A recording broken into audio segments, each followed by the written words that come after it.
Yeah, thank you. All right, thank you everyone for coming, both to our Zoom audience who's signing in and to the live audience here at Kalamazoo College.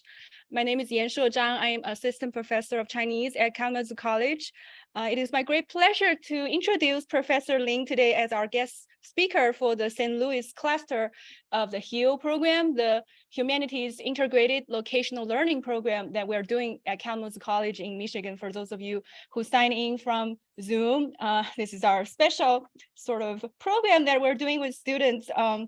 This June, we'll take them to St. Louis, and each group of students will have their research programs that there'll be projects and that they will be working on together.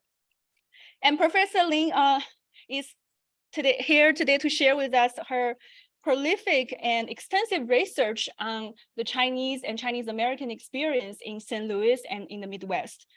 So Professor Huping Ling is the author of a dozen of influential books on Chinese and Asian American history, including Asian American History and Voices of the Heart, Asian American Women on Migration, Work, and Family. She also wrote Surviving on the Gold Mountain, which is the first comprehensive work on the Chinese American women's history, covering the past 150 years.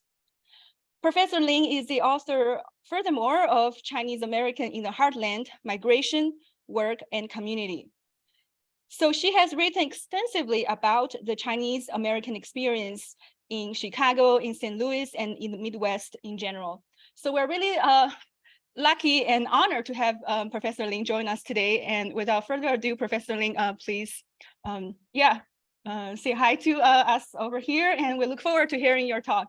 Yeah. Thank you, everyone. Thank you, Yanshuo, and Dr. Boswell, and all involved, all faculty members, staff members, and students involved in this program. And I also very grateful and humbled for Dr. Zhang's very generous introduction. I have been in this field for over 40 years, so you can tell that means I'm very old. However, my love of Asian American studies, especially of Chinese Americans or Asian American communities in the Midwest, has never debated. So this is a great opportunity for me to share my writing, research, and teaching in this field with the students and the faculty members in HILL program. And before this, I briefly looked at your program. I feel it's so wonderful to have students to have this hand-on research and have a brief interview of the, brief literature, review of literature in the field, then get into the community. Okay, it's a really wonderful program. I feel great I can be here. Back to the topic, Chinese Americans in St. Louis. That's what I was asked by Dr. Zhang and their program. So I'm going to focus on that. Since our time is limited, I'm going to just touch some important issues and other relevant informations, even though they are also very important, but I'm just going through them quickly. Here, my research mainly is from, what happened? It looks like what happened to my? It's saying you're at the end of the slideshow. So maybe if you hit back. Okay, sorry for the glitch. Going to back.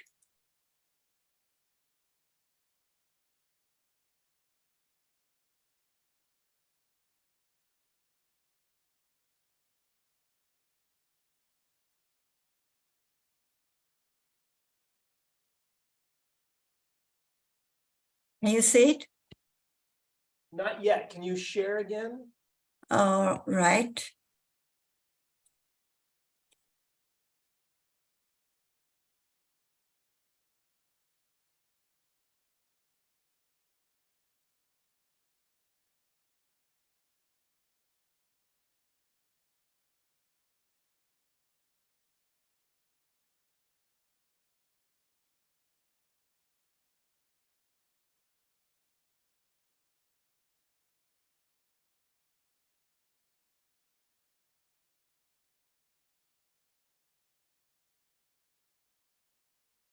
I selected sharing screen.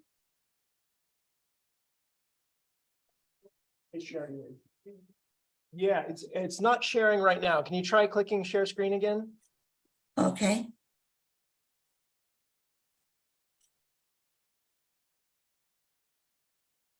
Can you see it? No.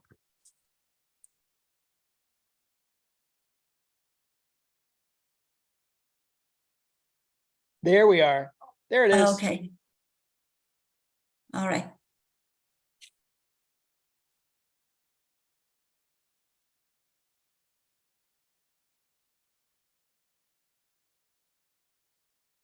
So the main information here come from the two of my books on Chinese Americans in St. Louis. I have a few more, but those are the primary sources and the images I used here. And first, I want to outline what I'm going to cover within the 50 minutes. Okay, first, we're going to have a very brief history of Chinese migration to the US. Then from there, we zoom to Midwest. Then we're going to focus on the major metropolitan areas in the Midwest. We're going to focus on St. Louis. Okay, what the community was before 1965 and after 1965. Okay, why I divide it in this fashion? Because there's a drastic difference in the community structure. Then we're going to compare what are the commonalities, what are the differences, okay, between the Chinese American communities in the Midwest and their counterparts on the West Coast. And finally, we'll come to the conclusion. Okay, so here, this brief history of Chinese migration to the United States. Maybe you have covered it in your class, okay? But anyway, we're just going here. The Chinese came to United States in the large scale around 1840s after the gold discovery in California. According to the census, there are about 370,000 of them, which was the first large wave of Chinese immigrants. However, compared to the Euro-Americans, immigrants from Europe, okay, totally is 1 million. Chinese immigrants was still relative a very small number. As the Chinese become more and more visible in the frontier America, okay, they worked in gold mine, lumber camp, and some also formed their own communities, running laundries, grocery stores, okay, and many became farm laborers. As the Chinese population increases, that causes anxiety among Americans, okay, including politicians, nativists in California, farmers, white farmers, and white laborers. So under this public pressure, Congress passed Chinese exclusion laws, okay, which was known as Chinese exclusion law passed in 1882. So this law initially was for 10 years to ban all the Chinese laborers from coming. However, other categories of Chinese like teachers, diplomats, officials, tourists were still allowed to come. By the end of the 10-year limit, this law was renewed one more time, then renewed again in 1912, and then it became indefinitely renewed. But in 1943, this immigration exclusion law was repealed. The background was that the situation in the United States, as well as in the world, changed dramatically because China now became friend of US as well as the so-called Grand Alliance. So the Chinese participation in World War II encouraged the pro-Chinese interest group to press the Congress to repeal the law. So that happened in 1943. However, the quota for Chinese immigrants was still limited. In 1965, a drastic change in terms of immigration policy and the reinforcement. It was so-called 1965 Immigration and Naturalization Act. And this act, the major points, okay, if you want to see what happened with this act. The major change is that it got away of the previous quota system. Okay, before, every country has a limited quota, how many people could come to the US. For China, the quota was 105 per year. Okay, certainly that's a very small number. So the quota system was abandoned. In its place, there's a so-called preference. Okay, there are 7 categories of preference were set up. But the majority of them, it's like more than 70% of the people who are the family members, relatives or family members of American citizens.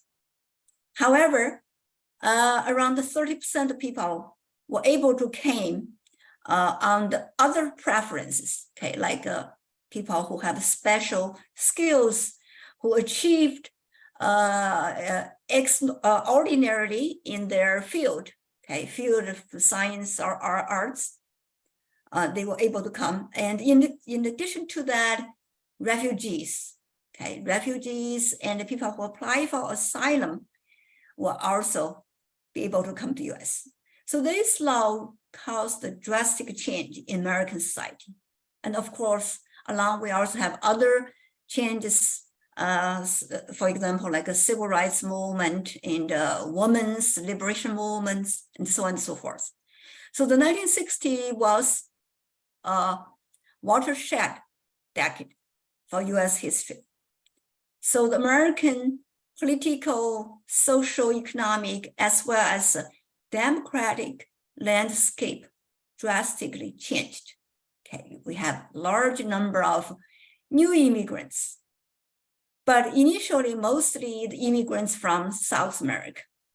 Okay, however, compared to this 105 quote, many more Chinese came, and this trend continued, especially after 1990s. Okay, we see a dramatic population increase among Asian Americans. Okay, according to the census, by 2010.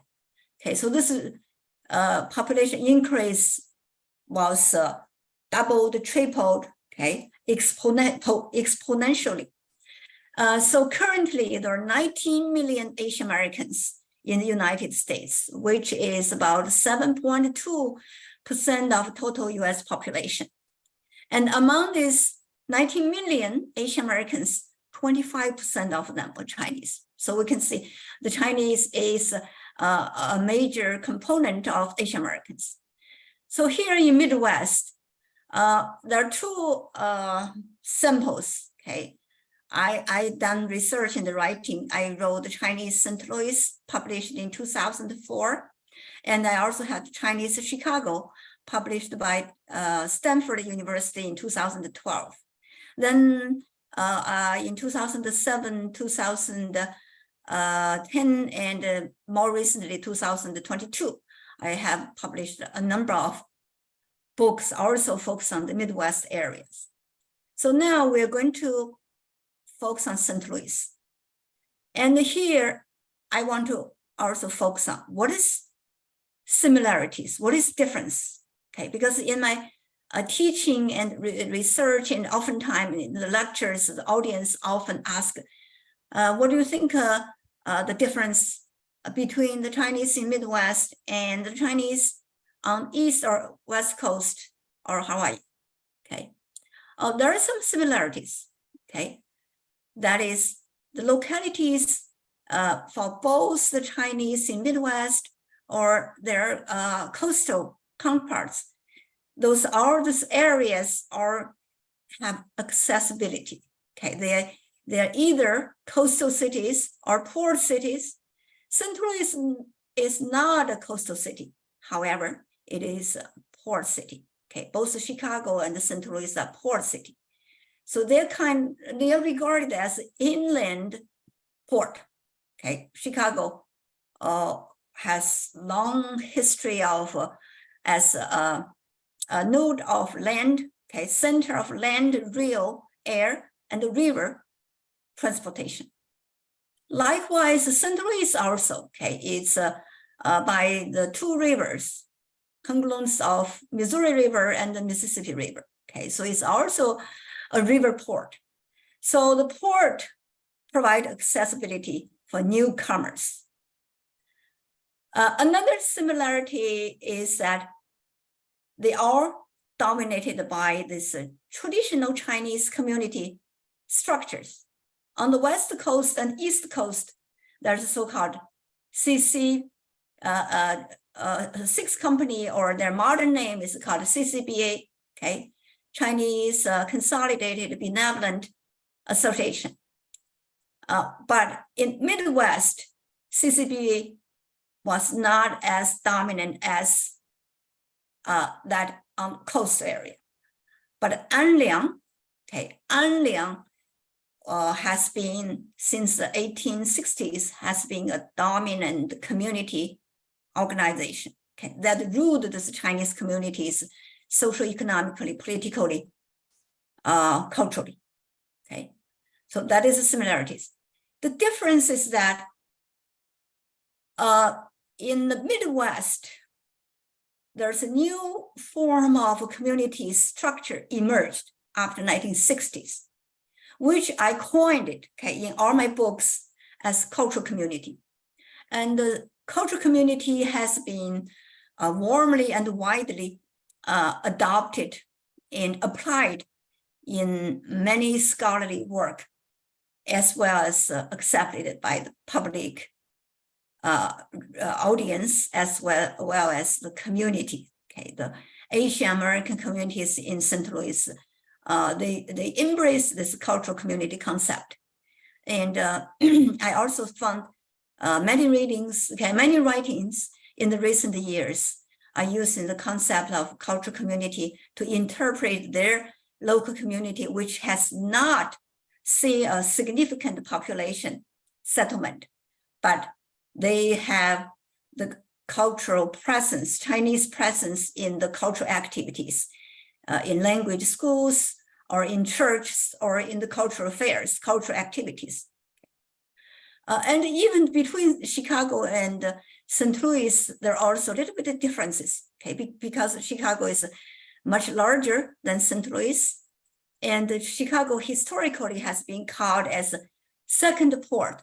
Chinese call it 二补, okay? That means the second port, as opposed to the first port, that's San Francisco, okay? So Chicago Chinatown emerged earlier than New York Chinatown. Even in the modern time, we always, whenever we think about Chinatown, we always refer to San Francisco, New York, LA. However, Chicago was the Chinatown only after San Francisco. So the Chicago Chinatown also experienced all these changes we mentioned before. And after 1960s, because the new immigration acts, more newcomers came. However, as a larger city and a center of all these transportations, Chicago embraced the immigrants from, okay, since 1960s. They're more technical or more educated Chinese immigrants came. And in the 1970s, more refugees or ethnic Chinese from Southeast Asians, okay, the countries which after war, Vietnam War, they run away from their war-torn country and came to US. So those new refugees really overwhelmed traditional Chinatown, which is called South Chinatown, okay, to distinguish North Chinatown and the suburban Chinese communities, which I also refer as cultural community. Okay, so in Chicago, the situation is more complex, and there's different centers of Chinese settlements. So I call them tripartite divide, because mainly we have the largest community, which is South Chinatown. South Chinatown is not just the traditional Chinese enclave. Okay, by 2000 and 2020 census, the South Chinatown also included Bridgetown, okay, which is a neighborhood area, which also since the 1990s has more and more Chinese newcomers. Okay, so these two areas combined more than 10,000 Chinese, which is a large majority among the Chinese population, which is also the Chicago, the politicians, the city boosters, okay, they go there, they want to canvass their votes. And as a result, the South Chinatown, the Chicago Chinatown also got more support, okay, municipal support, county support, and their Chinatown also revived much more and remained, okay, not only revived, okay, it remained, it continued to grow. But in the St. Louis, the physical Chinatown, old Chinatown, disappeared since 1966, okay? So the local citizens keep asking, do we have a Chinatown? Okay, because there's this legend, okay, horror stories from Hop Alley, okay, Hop Alley, so-called Hop, okay, like H-O-P. The Hop has double meanings, can be, you know, when you take this drug, you know, you're on high, you hop, run, okay. And also the Chinese name, most Chinese, early Chinese came from South China, okay, and many of their name has hop, you know, they sound hop, hop sing, hop this and hop that. So hop became a kind of common Chinese name. So the early Chinese residents resided the area, therefore was given a nickname Hop Alley. Nobody knows when the name began, but according to my research, since the 1890s, St. Louis police began to use Hop Alley, this term. So now let's locate Chinatown in St. Louis, where it is. Okay. Initially, it was very tiny. Okay, this map. Okay, this is a 1890 St. Louis city map, and we enlarged it. Okay, in this map, this dark area is where Chinatown was located, and this part is a river. Okay, you know, St. Louis is a river town. It developed, emerged and developed from the river, and then it expand further and further west. The initial city is still the city today. The city population today is almost as many as it was in 1870s, 300,000. Okay, it didn't change much. However, the original residents run from the city, and so the city keep expanding. So now you have so-called St. Louis County. Okay, St. Louis County encompasses the counties in the north part, mostly west part, and also south part. Okay, St. Louis County is much, much bigger than St. Louis City. So when we talk about St. Louis today, actually, well, we are talking about the so-called Great St. Louis metropolitan area, okay, the so-called Greater St. Louis area. The population today in this Greater St. Louis area is 2 million, which is half of the population in Missouri. Another million in Kansas City. Okay, so all the remaining population in the rural areas only a quarter of the state population. So when we further zoom in, this is a Hop Alley. You can see it's just a block in this shaded area, gray shade. It's a block between 7th Street and 8th Street, and north-south between Market Street and Walnut Street. And it's just south of Chestnut. If by any chance we have anyone in the audience who is from St. Louis area, or who is familiar with Missouri or St. Louis history, would know that the Chestnut was also famous in the 1880s, okay? 1860s, 70s, 80s, which is a Black neighborhood, so-called the Chestnut Valley, okay? The Black neighborhood concentrated there.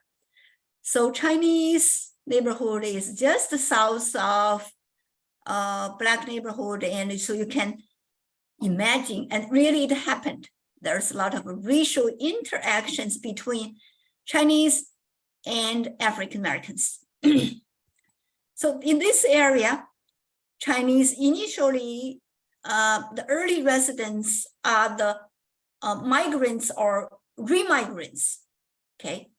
Most of them not directly came to St. Louis like today. There's no direct flight, okay? Even no direct train or water passage. They came from San Francisco mostly, because the 1870s we discussed earlier, anti-Chinese sentiment on the West Coast, that chased the majority of Chinese out of the West Coast.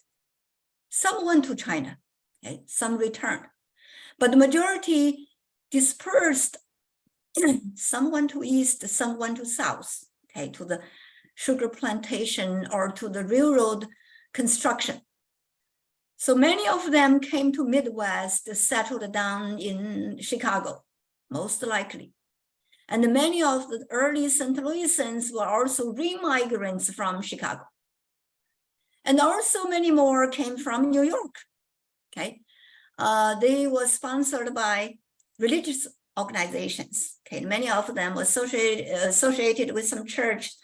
So church sponsored them to New York first, then to St. Louis. So initially, it was a large number of laborers, around 300 of them. They were not in, doing the typical Chinese professions like restaurant, grocery stores, what else? Laundries, yeah, okay. So those are the early so-called 3 pillars of the Chinese economy.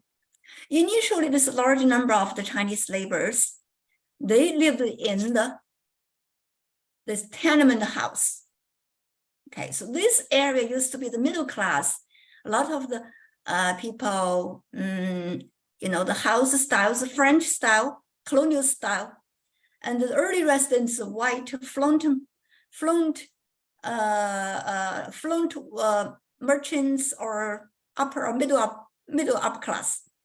So when the waves of new immigrants came, they fled this area, so left their house.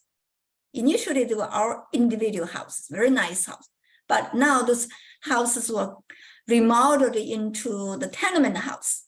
Okay, that's multiple millions. Multiple families. So the Chinese also lived in those houses. Usually they are boarding houses. They might hire a Chinese woman to take care of food or mending their clothes or doing cleanings. Okay, so that's how Pali started. Because this boarding house first started here, then slowly, when you have a large number of Chinese, you need to have somebody to service them. Then the grocery stores, laundries, restaurants slowly emerged. And in the early Chinatown, the Chinese survived, depends on this traditional 3 pillars. As I said earlier, laundry, grocery store, and the restaurants. And they are called niche economy by scholars. So the niche means what? Special, right? Special here has some not really flattering connotation because all those professions or trade, they are the ones not embraced by the mainstream society, okay? Because laundry, we have to also bring everyone back to the Western coast, okay? Because when Chinese were chased to other parts of the country, they also brought their livelihood, okay? Their surviving skills with them. What they did on the West Coast was after the gold mine were exhausted, and they were chased out of gold mines or kicked out. Okay, many of them were physically kicked out, forced out of the gold mine, the lumber camps. So they have to find their livelihood in the small areas or the professions which despised by the mainstream laborers. So they established the laundry. Okay, the laundry first started as in the miners' camp. Okay, we don't have time. There's lots of interesting legends, stories, true or not so true, okay, depicting the origins of the Chinese early professions. So how laundry started? Okay, let me go quickly. The laundry started is because there's a smart man in the gold mine. He was doing washing, okay, because on the western frontier, the most laborers were bachelors. So therefore, washing their dirty clothes become very expensive. They have to routinely send their dirty laundries to either East Coast. For the Chinese, have to send them to Hong Kong. So washing their dirty clothes become very expensive and impractical. So some smart Chinese saw this as opportunity. So there's one guy, okay, he was referred as a Jiang Chinaman. So this Jiang Chinaman was doing laundry for free. So this gold diggers, European gold diggers, all throw their dirty laundry to him. He said, "This guy is stupid. They haven't done the charge." But what he did was that he shake their clothes, from their pocket, because all these gold diggers, when you found gold nuggets, you put your pockets, right? Then you accumulate a certain amount, you trade them and trade those gold nuggets for cash. So he shake the clothes and collect those gold powders, and he accumulated enough money. That's how he did the laundry for free. Then all this powders made him rich. He later on not doing laundry anymore. He was wearing fancy clothes, wearing a watch, which is a gold watch. That was the fashion at the time. Okay, so that's one of the stories how the laundry started. But according to history, okay, which is not legendary, the first Chinese laundryman, his name is Wali. In San Francisco, he had this sign. It says laundry, washing, okay, because the Chinese English, and so people make fun, or this sign was washing and washing, drying, okay. From there, the other people also followed.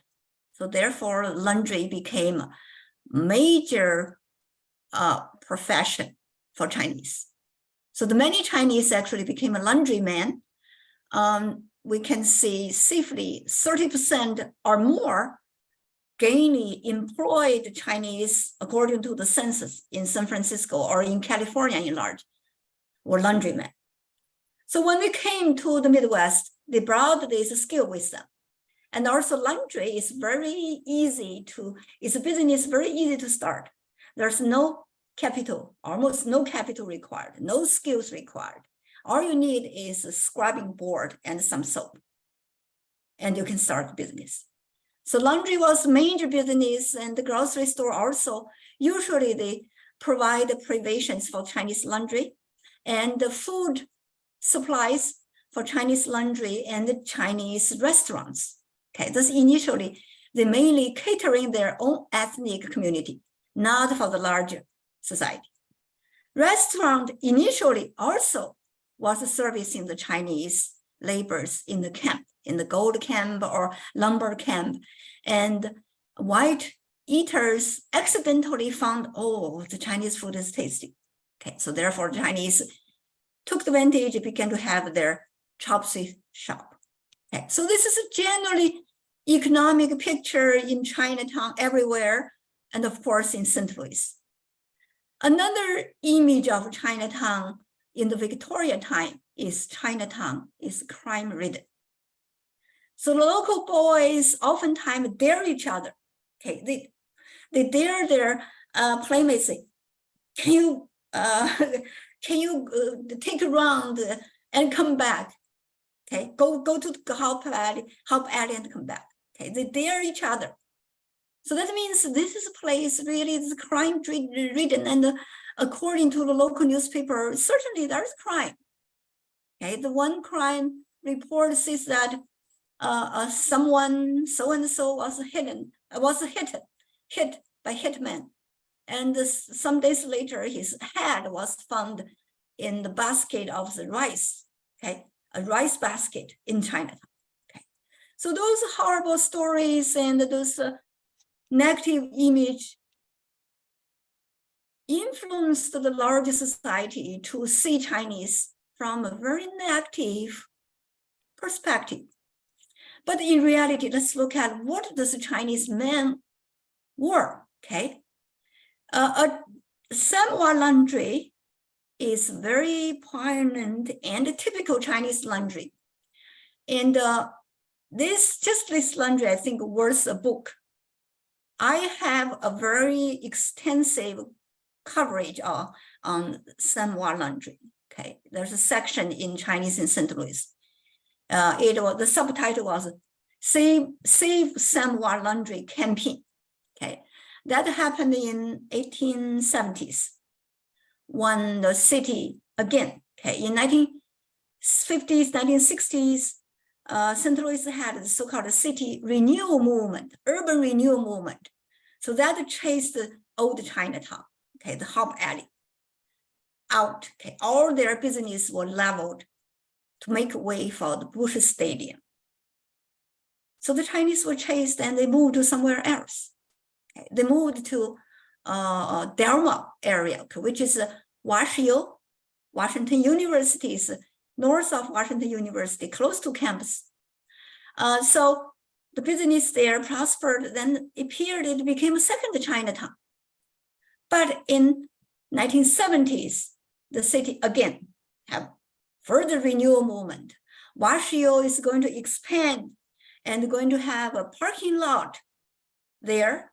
So the nearby buildings, rundown buildings have to be taken away, have to be torn down. So Samoa Laundry was in that area. The owner of Samoa Laundry is a pair of old men, the brothers, 2 years difference. Okay, they were in their that time. They were in their. They died.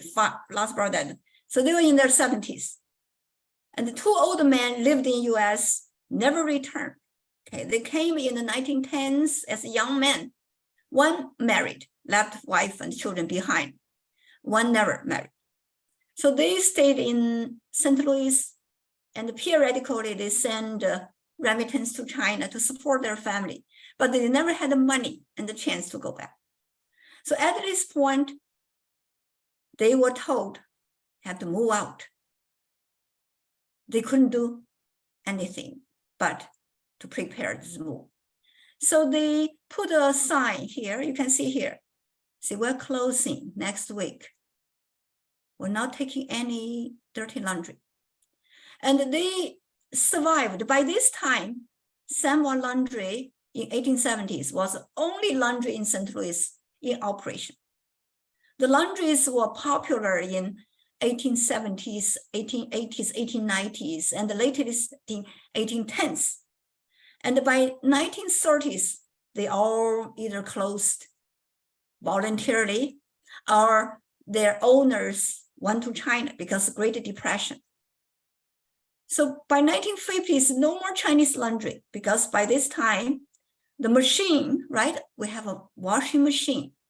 So the coin laundry, which has washing machine, replaced the hand laundry. No one's using hand laundry because there is this popular belief or conception that hand laundry, hand washing is not as hygiene as machine wash.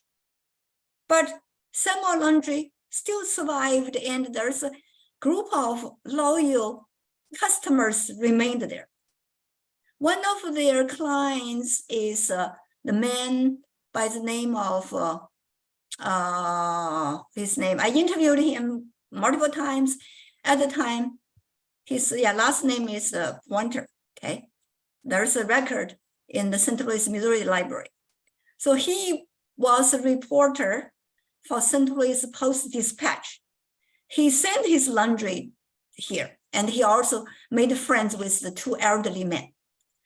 And this day, he received his laundry, okay, which was wrapped in the parcel. When he opened, and in the pocket of his shirt, he found a note, okay, which said, "No charge. You, good friend, no charge.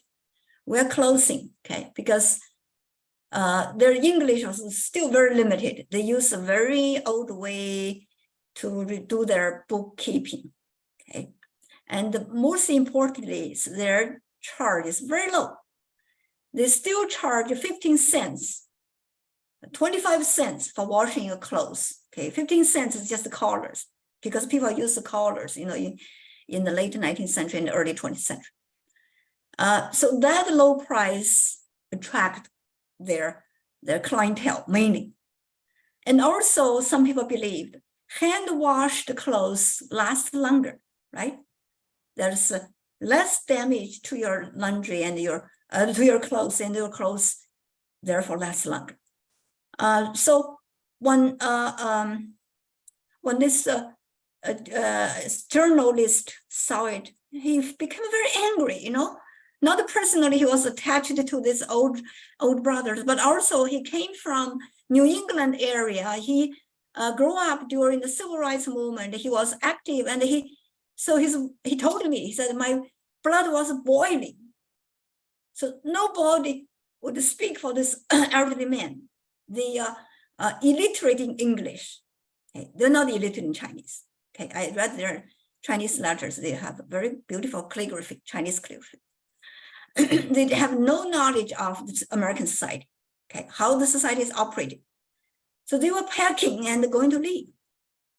And then along with Pointer, okay, and a number of other white clienteles, okay, they are the owners of a hardware store, owners of some other business. So together, they found this same Sanwa laundry campaign. The campaign raised the fund and also hired a lawyer. Okay, so they tackled this issue systematically from several fronts. Okay, so financially, they raised the money.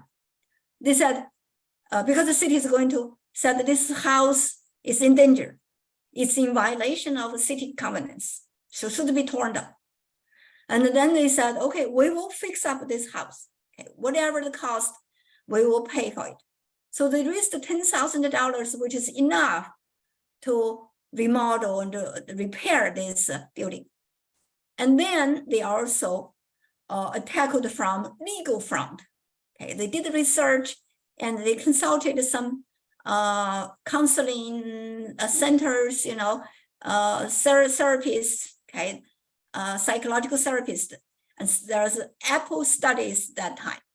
The elderlies, when they moved to a new environment, they would be distressed, they will encounter depression, very likely they probably will die pretty soon. Okay, so they used that as their argument, and they had debate, rounds of the debate with the city. Okay, they went to the court. So mainly those white civil rights activists and white business owners, along with white journalists, Anliang, the Chinese community organization, also participated. But Anliang that time still is pretty inward.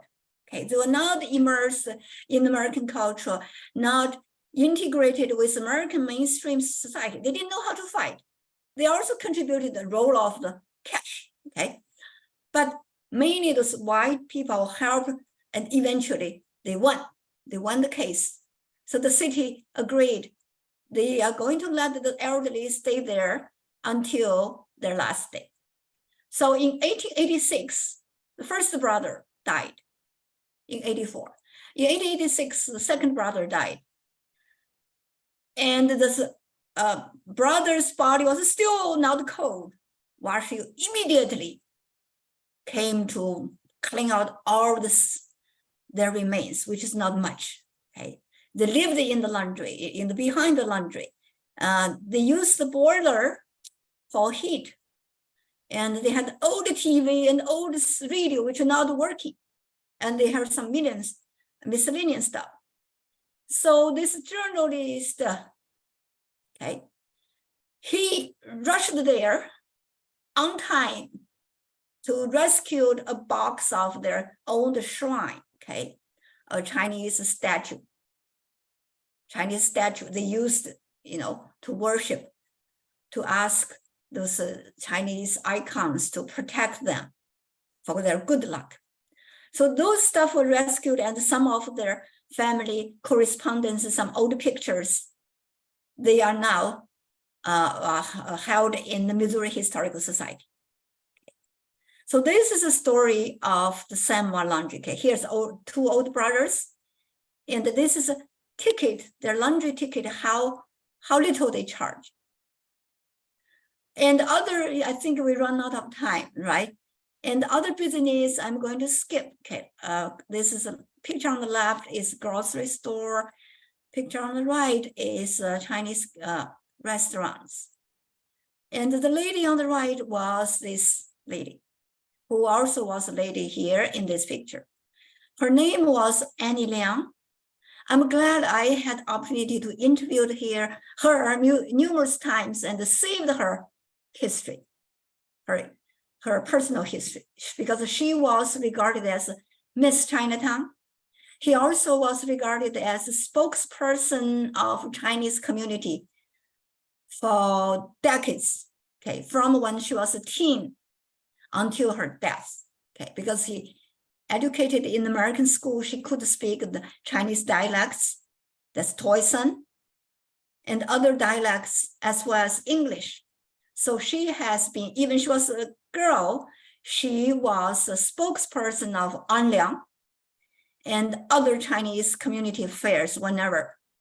So I have just maybe no time, right? Let me quickly go. So the community since 1960s, after 1966, since Chinatown was torn down, physically we don't have Chinatown, but Chinese still gather around, by census we see there's 10,000 or even more Chinese residing in this area.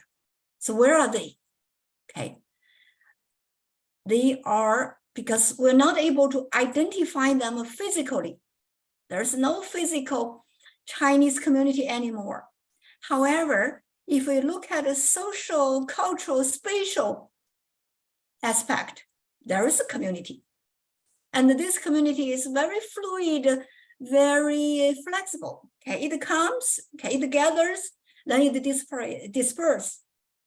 It appears in the Chinese language schools, churches during the weekend. And in the Chinese special gatherings, so-called Chinese Cultural Days. It is an annual event since 1996.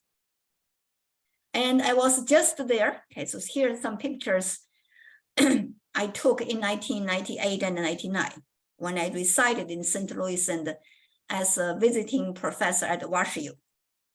And here are the ones I took just a few days ago, a couple of weeks ago, in April 22nd and the 23rd. That is their cultural days this year. So usually in the Chinese cultural days, you can see tens of thousands of Chinese along with non-Chinese in Missouri Botanic Garden. So how do we define this community? Well, there's some physical gathering you can spot. Okay, for example, on Olive Street, there's some small gathering, clustering of Chinese business. Okay, and which is also referred as Chinatown, but it's no longer the traditional sense of Chinatown. Okay. By the way, I want to give you a definition of what is Chinatown. So scholars have been, there are a lot of discussions, but basically the Chinatown or conventional Chinatown is described as, in the downtown business area. There are several physical blocks where Chinese business were concentrated. And along with business, the Chinese also resided in the back or upstairs of their business. So Chinatown is a commercial as well as a residential ethnic area. Okay, so that is a definition of a traditional Chinatown. You see that still today in New York, in San Francisco, and we can see some little resemblance in St. Louis. And you see that large scale in Chicago. But they are not, okay, the business in Olive Boulevard only represent 6% of the total Chinese or Asian business in St. Louis. So obviously, that is not the complete picture of the Chinese economy. So more than 60% of people in San Francisco or New York are working class. While in St. Louis or Chicago, we can also use this percentage. More than 80% of the Chinese are either professionals or small business owners. So working class is very tiny. So if you don't have capital, either monetary capital or educational capital or skills of any kind, it's very hard for you to survive in the Midwest. So that is, in the Midwest, Chinese communities, it has different characteristics from the West Coast area. So what are the differences and what are the similarities?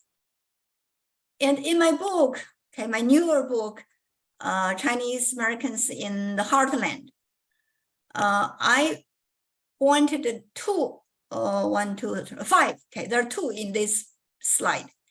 There are 5 aspects. Okay, one is connectedness.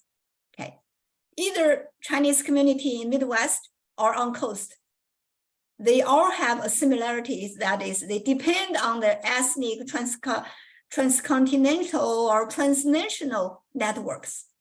Okay, they depend on their network for capital accumulation, for their manpower, for clientele. But the difference is that in Midwest, the Chinese business depend on both, or depend more on large society than their ethnic community. Okay, so primarily they're more attached to Main Street. Okay, that's the difference. And the second point, the interactions between the Asian Americans and the host society. We have to learn that they were chased out of the West Coast. But in the heartland, in the Midwest, they felt they were more welcoming. Okay, they felt more friendliness. Okay, this is the original wording from the interviews of the early residents. And also, even it's still true today, they're less expensive, right? So because my son lives in Silicon Valley, my house here, the house I am now, would cost 10 times more, okay, in Silicon Valley. And you can also see the more supportive from the larger society. Okay, that can be both government, from the authority, from the government, or from the larger clientele, okay, of the mainstream. The number three, the Chinese immigrants contributed tremendously, which is, I call it disproportionately, okay, because Chinese population initially in the late 19th century was only 300. 300 is 1 out of 1,000, right? So 0.1% of the 300,000. That is the total population of St. Louis in the 19th century. So this 0.1 population provided 60% of their laundry service for the city. So their contribution is tremendous. In today, still the Chinese contributed disproportionately to the larger society. And I'm sure we can find those statistics from census and other statistical studies, quantitative,